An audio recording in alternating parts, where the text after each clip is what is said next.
The more mountainous parts of Italy have previously offered inspiration to those hard-working marketeers responsible for naming new models, but it has been a while since the muse struck.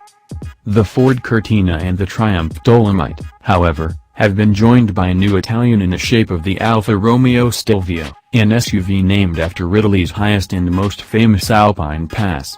We finally got to find out how appropriate the association is. This should have happened sooner. Alfa wanted to hold the first press launch of the Stelvio on a route including the 9,045-foot high Passo dello Stelvio earlier this year, but unseasonably late snow nixed the plan. In the meantime, we drove the US Spec Stelvios in Tennessee. Now, this later drive is a chance to get acquainted with the more obscure members of the model range behind the wheel of both the lower-powered version of the 2.0-liter gasoline engine and the 2.1-liter diesel, neither of which is offered in the United States. The Stelvio passes position at the edge of Italy, nestled up against both Austria and Switzerland, means that getting there is always the biggest component of any road trip involving a location. We picked up the cars in Milan, meaning a 3-hour trip along both the Autostrada freeway and the smaller roads that ultimately carry us to Bormio, a small mountain town that guards the southern end of the pass. It's an excellent chance to experience the 178-horsepower diesel inline-4 that powers the rear-wheel drive entry-level model in Europe.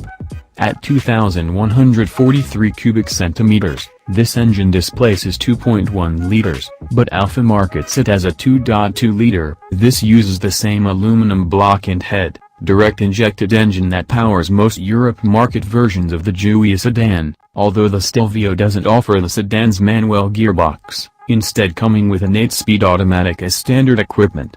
As you'd expect, this engine is a slugger rather than a sprinter, with the most telling statistic being the 332 pounds-to-foot torque peak arriving at just 1,750 revolutions per minute.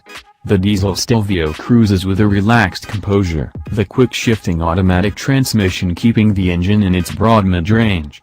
High-speed refinement is impressive but for some wind whistle from the tops of the doors. And even while sharing switchgear and much of its trim with the Giulia, the Stelvio's cabin feels both more spacious and classier.